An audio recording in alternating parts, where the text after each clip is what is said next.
Quando se fala em persuasão e influência, uma das técnicas mais eficazes que existe, sem dúvida nenhuma, é a linguagem hipnótica criada por Milton Erickson, um psiquiatra norte-americano. Basicamente, a técnica consiste em driblar a mente consciente, que é mais racional, mais lógica, e ir direto para a mente inconsciente, onde as decisões são tomadas de maneira mais sutil. Por que essas técnicas são importantes? Existe uma defesa que a nossa mente tem, chamada reatância psicológica. O que é a reatância psicológica?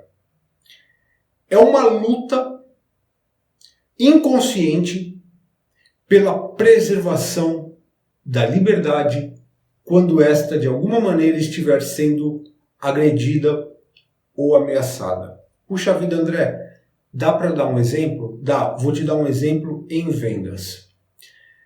Se você disser para o seu cliente, compre o meu produto, ainda que ele tenha gostado, por causa da reatância psicológica, ele tem uma tendência enorme em falar, não vou comprar. Por quê? Porque você está tirando a liberdade de escolha.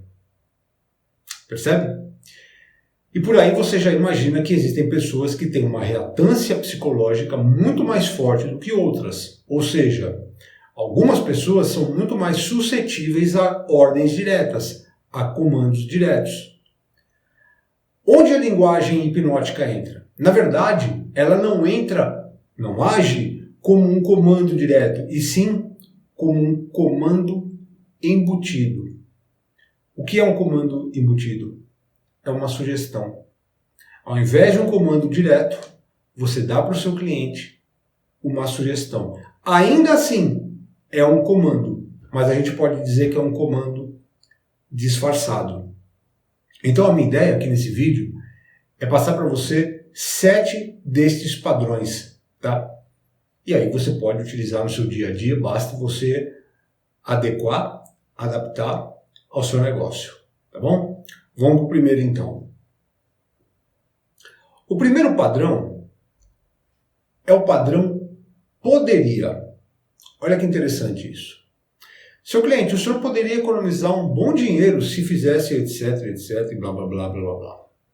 Se usasse o produto tal, o serviço tal. Vou repetir.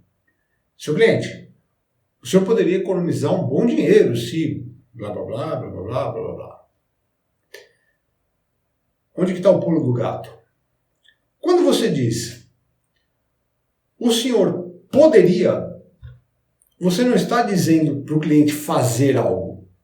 O que você está dizendo para ele é o seguinte, se você fizesse, se o senhor fizesse, se a senhora fizesse, teria um benefício. Pode ser economizar dinheiro, pode ser ficar mais bonito, ficar mais bonita, ficar mais atraente, ganhar mais dinheiro, chamar a atenção das pessoas. Tudo depende do que você tem para oferecer. Então, basicamente, a regrinha é a seguinte. Você coloca na frente da frase o poderia e depois você coloca o benefício que o seu produto ou o seu serviço entrega.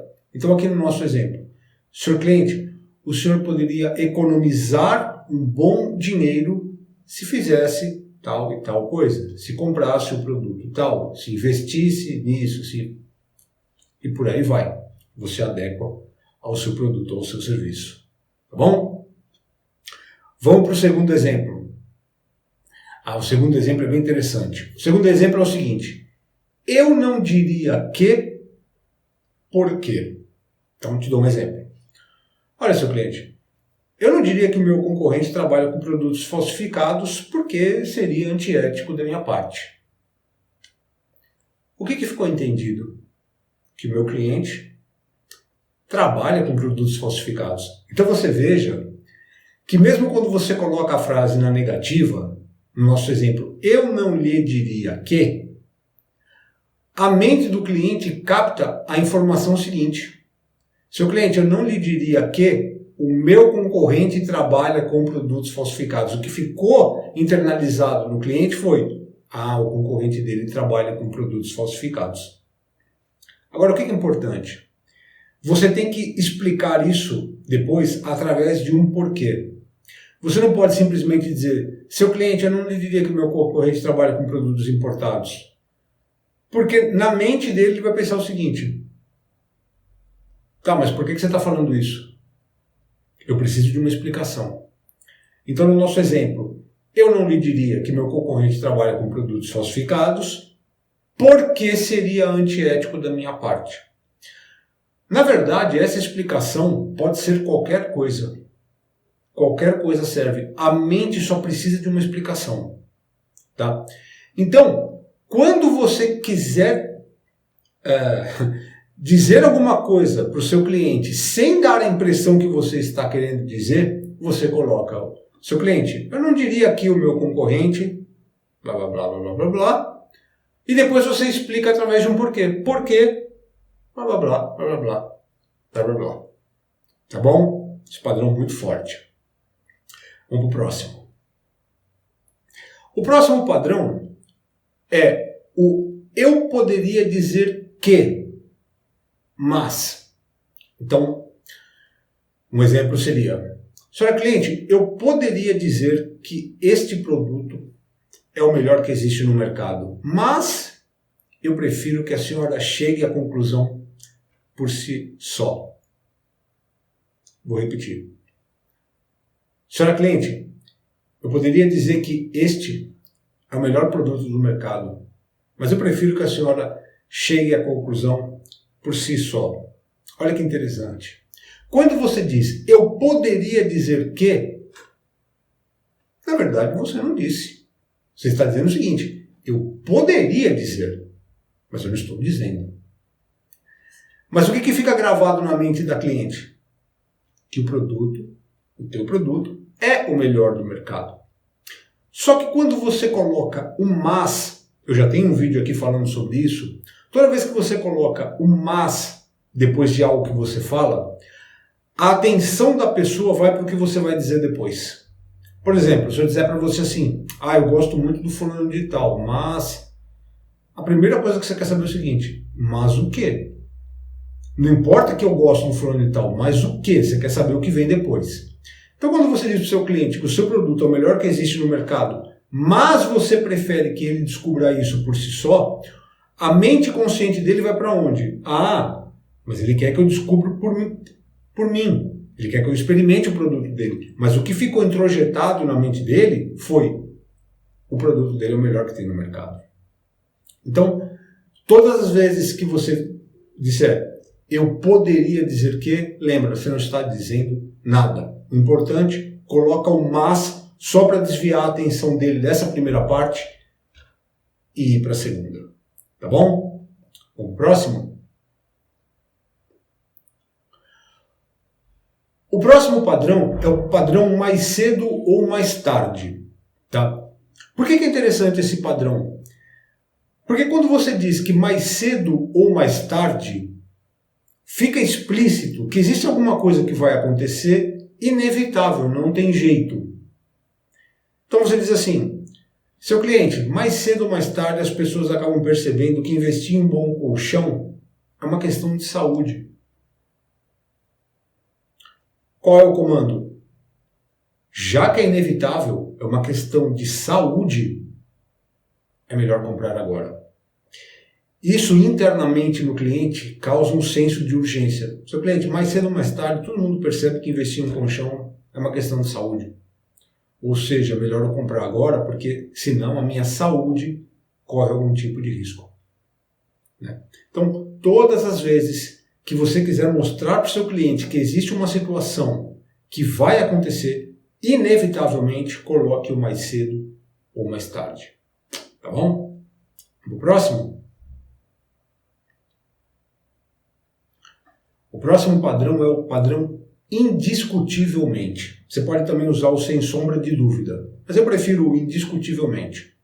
Então você diz assim, olha, indiscutivelmente, preço muito baixo é sinônimo de baixa qualidade. Olha que interessante. Preço muito baixo não é sinônimo de baixa qualidade. Mas quando eu digo, Olha, seu cliente, indiscutivelmente preço muito baixo é sinônimo de baixa qualidade. Ele tem uma aparência de verdade absoluta. E a palavra indiscutivelmente, ela age da seguinte forma: já que é indiscutivelmente, não discuta comigo. Isso tudo inconscientemente. Tá? Então, seu cliente, indiscutivelmente, produto com preço muito baixo, tem qualidade muito baixa. O que fica para o cliente é verdade. Indiscutivelmente, aquilo que tem um preço muito baixo tem baixa qualidade. Então, resumidamente, todas as vezes que você quiser dar uma aparência de verdade absoluta para aquilo que você vai dizer, é só você utilizar o indiscutivelmente ou, se você preferir, o sem sombra de dúvidas. Tá bom? Vamos pro próximo. O próximo é um dos meus prediletos, que é o padrão não é mesmo, em forma de pergunta. Então você diz assim para o seu cliente. Por exemplo, o cliente falou assim para você, mas esse preço aqui do produto está muito alto. Exemplo, você diz o seguinte para ele, não, realmente, seu cliente, o preço desse produto ele é mais alto mesmo, mas foi o senhor mesmo que disse que queria algo de qualidade, não é mesmo? Olha só, a função do não é mesmo é uma função de pergunta retórica. O que é pergunta retórica? Pergunta retórica é aquela que tem como objetivo fazer com que a pessoa pense sobre algo e não obter uma resposta. Então, quando você diz assim, seu cliente, realmente o preço desse produto é mais alto, mas foi o senhor mesmo que pediu algo de qualidade. Não é mesmo? Você percebe que fica difícil do cliente falar assim, não é? Principalmente se foi ele que disse. Por exemplo, ele diz assim, eu queria algo realmente de qualidade. Aí ele fala isso para você e fala, não é mesmo? Ele fala, fui eu mesmo que disse. Fica quase que proibitivo ele falar para você, não é mesmo. Então, a minha dica é o seguinte, sempre que você ouvir algo que o cliente marcou, ele pediu alguma coisa, aquilo ficou marcado para você, depois que você oferecer o que você tem para oferecer para o seu cliente, seu produto, seu serviço, e ele apresentar algum tipo de objeção, você pode dizer isso. O senhor tem razão, né? Mas foi o senhor mesmo que me pediu isso, não é mesmo? Pode ter certeza que fica muito difícil ele discordar de você. Tá legal? Vamos pro próximo.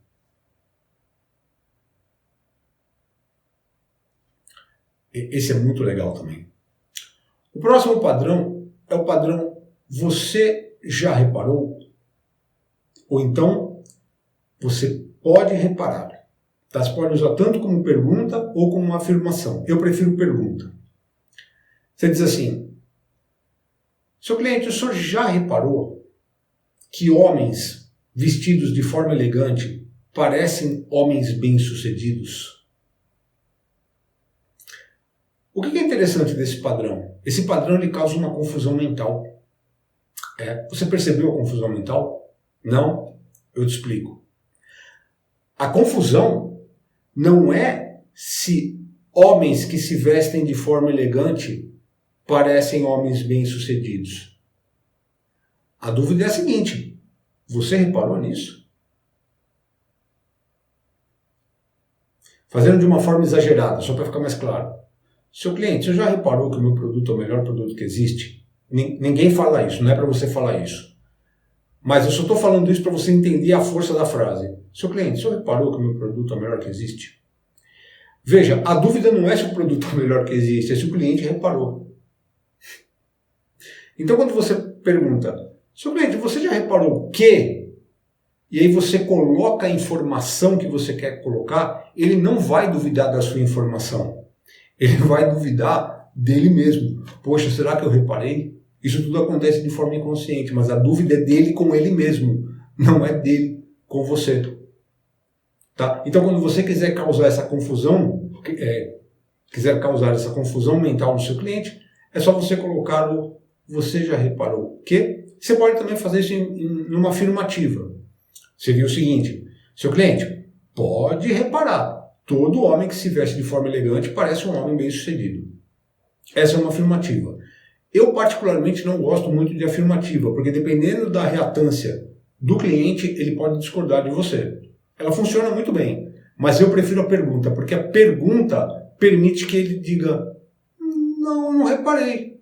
E aí ele está te dando a chance de fazer uma nova apresentação, explicar como é que funciona. Percebe? Então, você já reparou que é um padrão assim excelente, principalmente para clientes com uma alta reatância psicológica. Tá bom? Eu te passei nesse vídeo aqui 7 padrões da linguagem hipnótica, tá? A minha ideia é que você cada vez mais vai incrementando o seu repertório de técnicas de persuasão, tá? E com isso, vai tendo um desempenho melhor aí no seu negócio, no seu trabalho, tá? Muito obrigado por você ter ficado comigo até o final do vídeo. E se Deus quiser e Deus permitir, a gente se vê numa próxima, tá bom? Muito obrigado, boas vendas e tchau.